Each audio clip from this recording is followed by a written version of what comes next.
तो विद्यार्थी मित्रों, धोरण 10 चेप्टर 4 द्विघात समीकरण। द्विघात समीकरण अंदर आपणे आगळनी श्रेणी अंदर द्विघात समीकरण व्यापक स्वरूप शू है? ax वर्ग वत्ता bx वत्ता c इज इक्वल टू 0 અને कंडीशन टू बी एप्लाय। कई condition? a is not equal to 0 एटले के प्रथम पदनो सहगुणक शून्य होवो जोईए नहीं। तो आवुं जे स्वरूप है एने आपणे शुं कहीए छीए? द्विघात समीकरण। त्यार पछी द्विघात समीकरण छे के नहीं, कोई आपेला समीकरणों द्विघात समीकरण छे के नहीं एना विषयनी पण आपणे चर्चाओ करेली अने एनी अंदर आपणे बताव्युं हतुं के भाई डाबी बाजू अने जमणी बाजू ज्यारे तमने आवा कोई समीकरण आपेला होय, कौंस उपर वर्ग आपेला होय, कौंस उपर घन आपेला होय अथवा बे कौंसनो गुणाकार होय त्यारे तमे सादुरूपना नियमों कौंसने गुणाकार करीने छूटा करवा अथवा तो वर्ग करे अने एनो वर्गना विस्तरणना सूत्रों, घन आपेलुं होय तो घनना विस्तरणना सूत्रों, आ बधी प्रविधिनो उपयोग करी अने तमे ज्यारे बधुं एक बाजू लई जाओ, डाबी जमणी बाजूथी बधा ज पदोने कई बाजू लई जवाना? डाबी बाजू। अने आपणे ज्यारे छेल्ले सादुरूप आपी अने जे समीकरण होय एने ax वर्ग वत्ता bx वत्ता c बराबर 0 एटले के द्विघात समीकरणना मूलभूत स्वरूप साथे सरखावता था। जो एवुं स्वरूप आपेलुं होय अथवा मळे, आपेलुं होय नहीं पण सादुरूपना अंते मळे तो आपणे कहेता था कि द्विघात समीकरण छे अथवा नथी। एटले त्यारे पण मैं तमने कीधुं हतुं कि द्विघात समीकरण शुं छे, द्विघात समीकरणने ओळखवुं ई आपणो आ चेप्टरनो बीजो मुद्दो। त्यार पछीनी आपणे चर्चा करी थी त्रीजा मुद्दानी अने जेनी अंदर हतुं कि आपेली परिस्थितिने अनुरूप गाणितिक समीकरण रचवुं। एटले कि अहींया आपणने अलग अलग प्रकारनी गाणितिक परिस्थितिओ आपेली होय अने ए परिस्थितिओ आपणे त्यारे पण 2-3 उदाहरणोनी चर्चा करी थी कि आ रीते शब्द स्वरूपमां आप्युं होय, आने आपणे बरोबर वाँचीने बरोबर समझीने बराबर है त्यारे पण मैं एक वातनी चोखवट करी थी कि जे परिस्थिति आपेली है अने परिस्थितिनी अंदर जे बाबत आपणने शोधवा माटेनुं कीधुं छे ए बाबतमां ज्यारे आपणे धारणा करवानी आवे त्यारे सौथी नानुं संख्या अथवा नानी उमर अथवा नानो पूर्णांक अथवा त्रिकोण होय तो नानी बाजू आपेली परिस्थिति पछी त्रिकोणनी होय के उमरने लगता दाखलाओ होय के पूर्णांकोने लगता दाखलाओ होय कंई पण होय के ट्रेन होय के एनी झड़पने लईने होय पण ज्यारे तमे रकमने बरोबर वाँचो छो त्यारे पेलुं के रकमने वाँच्या पछी तमारे एनी अंदर नानी संख्या कई छे ए विचारवानी छे अने एना बराबर तमारे छे ए शुं धारणा करवानी छे? एक्स।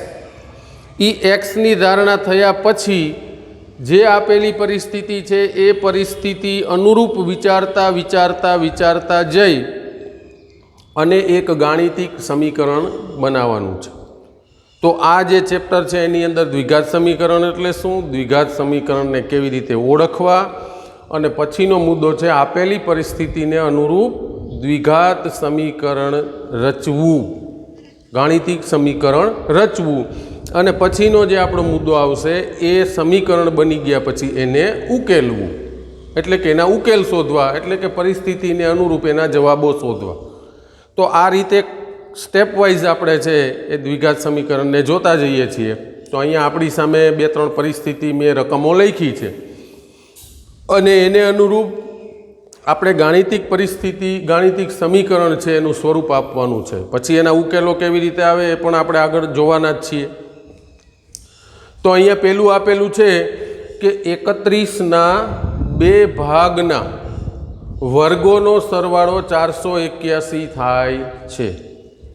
तो आपणे ते 2 भाग शोधवाना छे अने आ जे परिस्थिति छे ए परिस्थितिनुं ગાણિતિક સમીકરણ બનાવવાનું છે, એટલે કે દ્વિઘાત સમીકરણ બનાવવાનું છે. કારણ કે અહીંયા આપણે દ્વિઘાત સમીકરણ બનાવશું અને બનાવ્યા પછી દ્વિઘાત સમીકરણનો ઉકેલ કેવી રીતે મેળવવો એ જોશું. તો પહેલાં તો આપેલી પરિસ્થિતિને દ્વિઘાત સમીકરણ સ્વરૂપે દર્શાવવી એ આપણો અહીંયા મુખ્ય મુદ્દો છે. તો અહીંયા આપણે વાંચીએ છીએ કે 31ના 2 ભાગ, એટલે 31 જે સંખ્યા છે એના આપણે એવા 2 ભાગ પાડવાના છે. મેં તમને પહેલાંય કીધું હતું કે 2 ભાગ પાડીએ તો સ્વાભાવિક થાય કે એક ભાગ નાનો થશે ને એક ભાગ કેવો થાય તો કે મોટો. તો આપણે પહેલાં વાત કરી હતી કે કોના બરાબર x ધારવાની વાત છે તો કે નાના ભાગ બરાબર. તો અહીંયા આપણે શરૂઆત કરીએ કે 31ના 2 ભાગ છે એમાં ધારો કે એક ભાગ x છે, બરાબર છે. એક ભાગ બરાબર આપણે ધારણા કરી લીધી કે એક ભાગ બરાબર શું છે તો કે x છે, એ નાનો છે. અહીંયા એટલે આપણે નાનો ભાગ લખીએ તો પણ ચાલે, પરંતુ આપણે અહીંયા લખીએ છીએ કે એક ભાગ x છે. અચ્છા, એક ભાગ x હોય તો બીજો ભાગ કયો થાય? હવે જુઓ, અહીંયા એની અંદર કોઈ સ્પષ્ટતા ન હોય. ગાણિતિક પરિસ્થિતિની અંદર દરેક બાબતોની સ્પષ્ટતા ન હોય. તમને એક ધારણા કરવા માટેની બાબતો આપી દીધી, પછી આપણે એ ગાણિતિક પ્રક્રિયા માટે આપણે છે એ વિચાર કરવાનો કે આપેલી પરિસ્થિતિ મુજબ જો હું અહીંયા x ધારું તો હવે બીજું આગળ શું થાય. આ જે વૈચારિક તમારી જે પ્રક્રિયા છે એને તમારે વેગ આપવાનો છે, વિચારવાનું છે. અને એ જ્યારે વૈચારિક પ્રક્રિયાની અંદર તમે જશો ત્યારે તમે કોઈ પણ આવી પરિસ્થિતિઓ આપેલી હોય એનું ગાણિતિક સમીકરણ સરળતાપૂર્વક રચી શકશો. એટલા માટે અહીંયા તમારે વારંવાર હું કહીશ, કહેતો આવ્યો છું ને કહું છું કે આવા જ્યારે આને કૂટ પ્રશ્ન પણ કહેવાય, આને શું કહેવાય? કૂટ પ્રશ્ન પણ કહેવાય. તો આવા જ્યારે કૂટ પ્રશ્ન હોય ત્યારે એને એક વખત ન સમજાય તો 2 વખત, ન સમજાય તો 3 વખત, કદાચ જરૂર પડે તો 5 વખત પણ વાંચવા. દરેક વખતે વાંચશો ત્યારે એક નવો વિચાર તમારા મગજમાં જન્મશે. અને એ વિચાર જન્માવવા માટે થઈને જ આ પ્રશ્નની પ્રક્રિયા તમારી સામે મૂકેલી છે, બરાબર છે. કોઈ પણ પ્રશ્નને માત્ર જોવાથી કે સાંભળવાથી કે વાંચી લેવાથી સોલ્વ થઈ જતો નથી. એ પ્રશ્ન છે. કુદરતે આપણને જ્યારે મગજ આપ્યું હોય ત્યારે મગજની જે ગાણિતિક પ્રક્રિયાની અંદર આપણે એને પસાર કરીએ અને એમાંથી છે આપણે જ્યારે વૈચારિક પ્રક્રિયાને અંતે એનો કંઈક ઉકેલ મેળવવા તરફ જઈએ. માનવ જીવનનું પણ આવું જ છે, બરાબર છે. તો 31ના 2 ભાગ લીધા, એની અંદર આપણે એવું કીધું કે એક ભાગ x છે તો બીજો શું થાય, બરાબર છે. તો કે બીજો ભાગ કેટલો થાય તો કે 31માંથી x કાઢી નાખો એટલો થાય, બરાબર ને. કે દાખલા તરીકે 31 છે તો 31માં હું એમ કહું કે 31ના એવા 2 ભાગ પાડવાના છે. એક ભાગ 15 છે તો બીજો ભાગ કેટલો થાય? તો આપણે શું કરીએ તો કે 31માંથી 15 બાદ કરીએ એટલે 16 મળે. દાખલા તરીકે એમ કહીએ કે 31ના 2 ભાગ પાડવાના છે, એમાંથી એક ભાગ 10 છે તો બીજો ભાગ શું થાય? તો શું કરવાનું તો કે 31માંથી 10 બાદ કરો એટલે બીજો ભાગ 21 મળે. તો અહીંયા એક ભાગ x છે તો બીજો ભાગ શું મળે તો કે 31 ઓછા x. તો આવી જ્યારે પણ તમને કૂટ પ્રશ્નની અંદર કોઈ પણ સંખ્યાઓના 2 ભાગ પાડવાનું કીધું હોય ત્યારે પહેલો ભાગ હંમેશા શું થશે તમારો x, અને બીજો ભાગ શું થાય તો કે એ x જે આપેલી સંખ્યા છે એમાંથી બાદ કરતાં મળતી સંખ્યા એ આપણો બીજો ભાગ થાય. પછી કોઈ પણ અહીંયા 31નું ઉદાહરણ છે, ત્યાં પછી 50નું હોય, 27નું હોય, 32નું હોય કે 92નું હોય કે 78નું કોઈ પણ ઉદાહરણ હોય, પણ એક ભાગ x હોય તો બીજો ભાગ છે એ આપેલી સંખ્યામાંથી બાદ કરીએ આટલો મળે, બરાબર, ક્લિયર. તો અહીંયા એક x છે તો બીજો 31 ઓછા x થાય. એનો અર્થ એવો થયો કે 2 જે ભાગ પાડવાના હતા એ 2 ભાગ વિશે આપણે વાત કરી દીધી કે એક x અને એક 31 ઓછા x. ઓકે, હવે ફરી પાછા આપણે અહીંયા વાંચીએ છીએ કે 2 ભાગ, તો 2 ભાગ તો મળી ગયા. પછી શું કીધું કે 2 ભાગના વર્ગોનો સરવાળો, 2 ભાગના વર્ગોનો સરવાળો. તો પહેલો ભાગ x છે તો x નો વર્ગ શું થાય તો કે x નો વર્ગ તો x નો વર્ગ જ. બરાબર છે। અને બીજી સંખ્યા બીજો ભાગ કયો છે તો કે 31 - x, તો એનો વર્ગ, તો કે એને કાઉન્સ ઉપર બતાવીને વર્ગ કરી દો। બરાબર છે। તો બે ભાગ મેળવી લીધા, બંને ભાગના વર્ગ, તો આ બંને ભાગના વર્ગ મળી ગયા, આનો વર્ગ અને આનો વર્ગ। હવે એવું કહે છે કે ઈ વર્ગોનો સરવાળો, એટલે આનો અને આનો સરવાળો કેટલો થાય છે?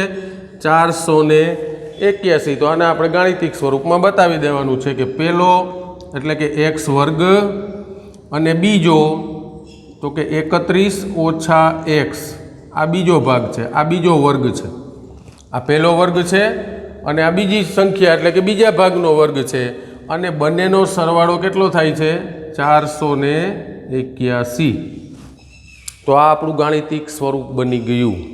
હજી આને થોડું વિશેષ મઠારીને, વિશેષ સાદું રૂપ આપીને આપણે છે એ દ્વિઘાત સમીકરણનું જે મૂળભૂત સ્વરૂપ છે એ x વર્ગ વત્તા bx વત્તા c = 0 આવા સ્વરૂપમાં લઈ જવાનો પ્રયત્ન એક સ્ટેપમાં કે બે સ્ટેપમાં આગળ કરીએ તો અહીંયા થશે x નો વર્ગ પ્લસ આ x - y કાઉન્સ ઉપર વર્ગ।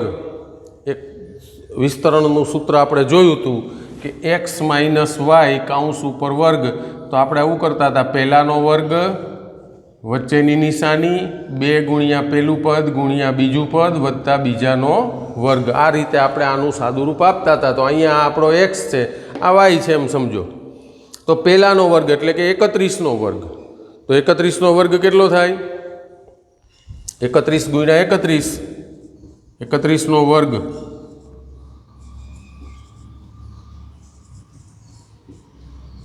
961।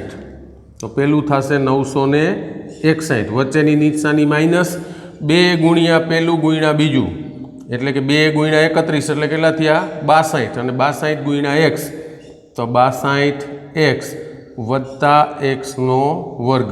આ 481 છે ને બરાબરની આ બાજુથી આ બાજુ લઈ લઈએ છીએ, અહીંયા નિશાની કેવી છે? પ્લસ, આ બાજુ આવશે તો માઇનસ, તો -481 બરાબર 0, કારણ કે મૂળભૂત સ્વરૂપમાં આપણે x વર્ગ વત્તા bx બરાબર 0 એવું સ્વરૂપ લઈ આવીએ છીએ, તો અહીંયા પણ બરાબર 0 આવું સ્વરૂપ લેવાનું છે। હવે જસ્ટ આનું સાદું રૂપ આપી દઈએ, સજાતીય પદો હોય તો એના સરવાળા થાય। આપણને ખ્યાલ છે કે x વર્ગ વત્તા x વર્ગ એટલે શું થાય? તો કે 2x નો વર્ગ, 62x, તો આ x વાળું પદ તો બીજું કોઈ છે જ નહીં એટલે એનો કોઈની યારે સરવાળો બાદબાકી નહીં થાય, એટલે એમને મૂકી દઈએ -62x। હવે આ જે અચળ પદ છે સંખ્યા સ્વરૂપે તો થશે આ 961 - 481, 961 - 481 એટલે 961માંથી છે 481 ને બાદ કરવાના થશે, તો કેટલા થશે? 480। આ મોટો ભાગ હતો ને એમાંથી નાનું બાદ કરીએ એટલે જવાબ પ્લસમાં। તો આ સ્વરૂપ મળી ગયું। હજી આને થોડું સાદું સ્વરૂપ આપ્યું હોય તો આપણે અહીંયા 2 છે, આમાં પણ 2 છે, આમાં પણ 2 છે, તો 2 ને સામાન્ય પણ લઈ શકીએ। આ 31 દુ 62 છે, આ 240 ગુણ્યા 2 એટલે 480 છે, એનો મતલબ આમાંય 2 છે, આમાંય 2 છે ને આમાંય 2 છે, તો ત્રણેયમાંથી 2 સામાન્ય પણ લઈ શકાય। તો 2 સામાન્ય લ્યો તો આવું થાય, x વર્ગ -31x વત્તા 240 બરાબર 0। આ 2 છે એ આ કૌંસની સાથે ગુણાકારમાં છે, ઓલી બાજુ જાય તો ભાગાકારમાં જાય, બરાબરની ઓલી બાજુ જાય, મતલબ કે 0ના છેદમાં જાય, ને 0ના છેદમાં જાય એટલે 0ના છેદમાં કંઈ પણ, તો જવાબ શું આવે? 0, મતલબ કે 2 નીકળી જશે, તો આપણી પાસે આવું વધે x વર્ગ -31x વત્તા 240 બરાબર 0। તો આ આપણને ax વર્ગ વત્તા bx વત્તા c આવું એક સ્વરૂપ મળી ગયું। અહીંયા સુધી કરો, આ તો પણ એ દ્વિઘાત સમીકરણનું જ સ્વરૂપ છે, એને કઈ રીતે પછી અવયવ પાડીને ઉકેલ શોધવા એ પછીનો જે શીખવાનો મુદ્દો એવો આવશે, પણ અહીંયા સુધી પણ આવે છે। પરંતુ જો ત્રણેય જે પદ આપેલા છે એમાંથી કોઈ એક અંક છે, એક આંકડો સામાન્ય નીકળતો હોય તો હંમેશા કાઢી લેવો, જેથી કરીને શું થાય તો કે એટલું સાદું રૂપ સહેલું થઈ જાય। જ્યારે પણ એના અવયવ પાડવાના આવશે ત્યારે આપણે થોડું ઓછી ગણતરીઓ કરવી પડશે। એટલે બને ત્યાં સુધી એવું સાદુરૂપ આપતા હોય ને કોઈ અંક ત્રણેયમાં સામાન્ય અહીંયા હતો એટલે ન હોય તો આપણે કંઈ કરવાનું થતું નથી। તો આ જે સ્વરૂપ છે એ આપણી આપેલી જે પરિસ્થિતિ હતી એને અનુરૂપ ગાણિતિક સમીકરણ છે આપણે રહીશું, બરાબર છે। તો આપણો જે અહીંયા શીખવાનો આપણો મુદ્દો છે એ આ છે। તો તમે બરાબર આને જોઈ લીધું હશે, લખવું હોય તો લખી પણ શકો। ત્યાર પછી આપણે બીજું જે છે પરિસ્થિતિ એની વાત કરીએ। ત્યાં શું આપ્યું છે કે બે ક્રમિક ધન અયુગ્મ પૂર્ણાંકો, બે ક્રમિક ધન અયુગ્મ પૂર્ણાંકો। પહેલાં તો આ શબ્દને સમજી લેવો। અયુગ્મ પૂર્ણાંક એટલે કેવા? તો કે અયુગ્મ એટલે એકી અને યુગ્મ એટલે બેકી। તો અહીંયા આપણને અયુગ્મ પૂર્ણાંકની વાત કરી છે, એટલે કેવી સંખ્યાઓની વાત કરી છે? એકી સંખ્યાઓ, બરાબર છે। કેટલી? તો કે બે। પાછી કેવી? તો કે ક્રમિક। ક્રમિક એટલે ક્રમમાં આવતી હોય તે। દાખલા તરીકે 5 એ એકી સંખ્યા છે, 11 એકી સંખ્યા છે પણ ક્રમમાં નથી આવતી। 5 પછી ક્રમમાં શું આવે? 7, 7 પછી શું આવે? 9, 9 પછી 11। તો જે પણ બે ક્રમિક ધન પૂર્ણાંક સંખ્યાઓ પસંદ કરીએ એ ક્રમિક હોવી જોઈએ, એટલે કે પછીના જ ક્રમમાં તરત આવતી હોવી જોઈએ, પછી આગળ પાછળની 2, 3, 4 મૂકીને બીજી આવતી હોય એવી નહીં। તો બે ક્રમિક ધન અયુગ્મ પૂર્ણાંકો। તો અહીંયા આપણે બે ધન અયુગ્મ પૂર્ણાંકની અંદર આની વાત કરવાની છે। તો આપણે કોના બરાબર ધારશું? કોના બરાબર ધારશું? તો કે ધન અયુગ્મ પૂર્ણાંક। એમાં કયો? તો કે નાનો, બરાબર છે। તો અહીંયા આપણે લખીએ કે ધારો કે પ્રથમ ધન અયુગ્મ પૂર્ણાંક કયો છે? તો કે x છે, જે નાનો હતો। એટલે પ્રથમ એટલે પહેલો આવે એ નાનો જ હોય, પછીના ક્રમમાં આવે એ કેવો હોય? એના પછીનો એટલે કે મોટો હોય। તો પ્રથમ એટલે નાનો, એટલે અહીંયા આપણે કંઈ નાનાની બાબતો દર્શાવતા નથી। તો પ્રથમ ધન અયુગ્મ પૂર્ણાંક એટલે શું થયું? તો કે x। હવે એના પછી આવતો તો વિચારો કે 3 છે એ અયુગ્મ પૂર્ણાંક છે। 3 પછી કયો આવે? તો કે 5, 5 પછી કયો આવે?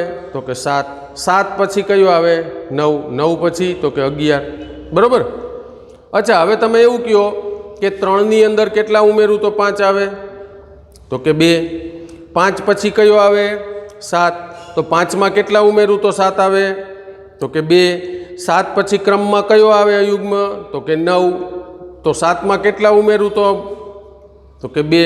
એનો મતલબ કે કોઈ પણ ધન અયુગ્મ પૂર્ણાંક તમે લ્યો તો એના પછીનો ક્રમમાં આવતો અયુગ્મ ધન પૂર્ણાંક છે એ મેળવવા માટે શું કરવું પડશે? તો કે પહેલો જે અયુગ્મ ધન પૂર્ણાંક હોય એમાં દરેક વખતે કેટલા ઉમેરવા પડશે? તો કે 2, 2, 2 ઉમેરવાના।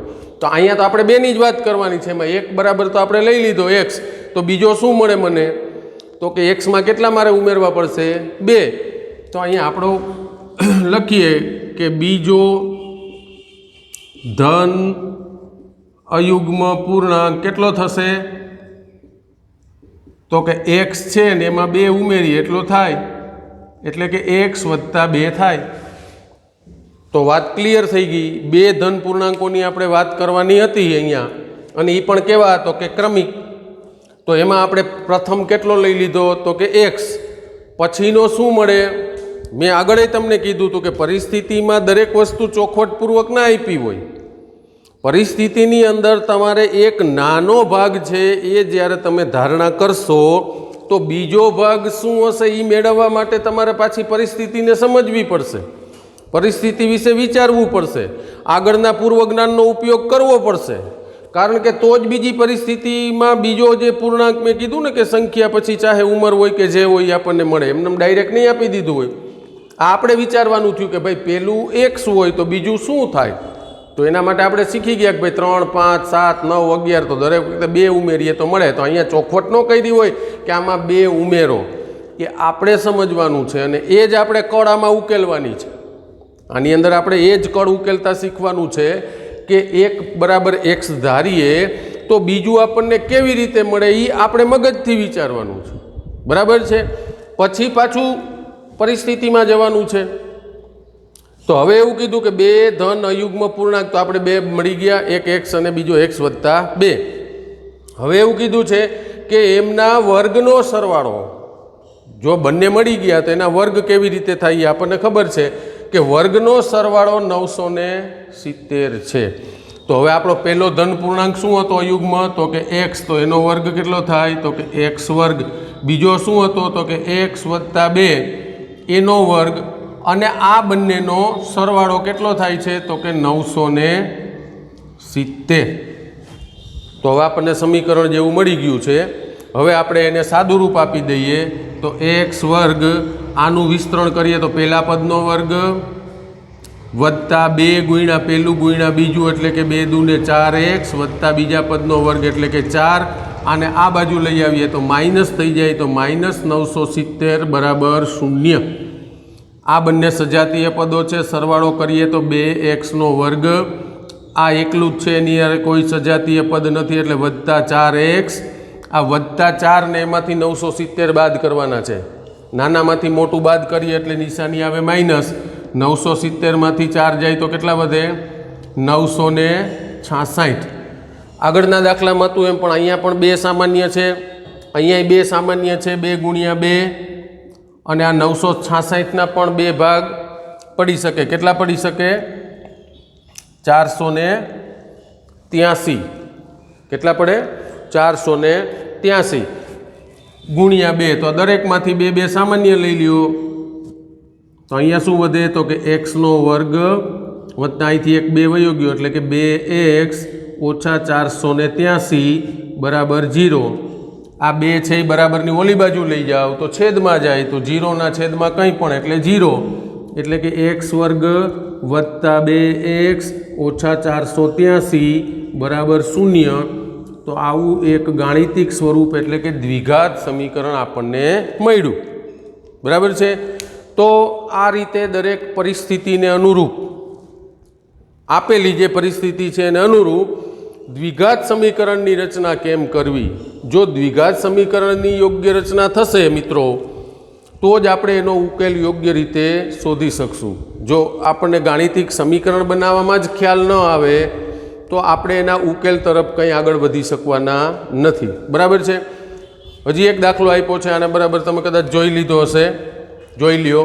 હજી એક દાખલો છે, એને તમને ગાણિતિક પરિસ્થિતિ છે આપેલી છે, એને અનુરૂપ આપણે એનું સમીકરણ બનાવીએ, અને તમે પણ આના ગાણિતિક સમીકરણો અલગ અલગ રકમ પુસ્તકોમાંથી કે બીજે ક્યાંયથી જે મળે પ્રેક્ટિસ વર્કમાંથી વાંચો અને બનાવો, અને તમે એની પ્રેક્ટિસ કરો. એક વખત એ યોગ્ય ક્રમમાં બેસી જશે મગજમાં, પછી કોઈ તકલીફ થતી નથી. હવે અહીંયા એવું આપ્યું છે એક પરિસ્થિતિ કે એક સમદ્વિભુજ કાટકોણ ત્રિકોણ, સમદ્વિભુજ, સમદ્વિભુજ એટલે જેની 2 બાજુઓ સરખી હોય, આવો એક કાટકોણ ત્રિકોણ છે અને એના કર્ણની લંબાઈ 10 સેન્ટીમીટર આપેલી છે. કાટકોણ ત્રિકોણ, બરાબર છે. તો 2 બાજુ એવી હોય કે જે કાટખૂણો બનાવતી હોય, ને કાટખૂણાની સામેની બાજુને શું કહેવાય? કર્ણ. અહીંયા આપણે દોરીએ તો આવી આકૃતિ બને કે આ 2 બાજુઓ કે જે કાટખૂણાની રચના કરે છે પરસ્પર લંબ છે, અને આ કાટખૂણાની સામેની એટલે કે ત્રીજી બાજુ, એટલે આને આપણે કહીએ કર્ણ. આપણે આનું નામ આપી દઈએ, દાખલા તરીકે A, B અને C. તો કાટકોણ સમદ્વિભુજ છે. સમદ્વિભુજ એટલે તો કે 2 બાજુઓ સમાન છે. 2 બાજુઓ કઈ? તો કે કર્ણ બાકીની 2 બાજુઓ કરતાં હંમેશા મોટો જ હોય, એટલે કર્ણ છે એ અને એક બાજુનો વિકલ્પ ક્યારેય ન આવે. કાટખૂણો બનાવતી 2 બાજુઓ સમાન હોઈ શકે, કર્ણ અને કોઈ એક બાજુ છે એ સમાન ન હોય. બરાબર છે. એનો મતલબ કે આ 2 બાજુઓ એટલે કે કઈ? તો કે AB અને BC બંને કેવા છે? તો કે સમાન છે. કર્ણ તો કે 80નું માપ તો આપણને આપેલું છે. કર્ણનું માપ કેટલું આપેલું છે? તો કે કર્ણની લંબાઈ એટલે કે AC બરાબર 10 સેન્ટીમીટર આપેલું છે. આ 2 બાજુઓ સમાન છે અને એ આપણે શોધવાની છે. તો આપણે વિચારીએ કે ભાઈ આ બે બાજુઓ સમાન છે, કર્ણ કરતાં બાજુઓની લંબાઈ હંમેશા કેવી હોય છે તો કે ઓછી હોય છે કાટકોણ ત્રિકોણમાં. તો આપણે ધારી લઈએ કે ધારો કે જે બંને બાજુઓ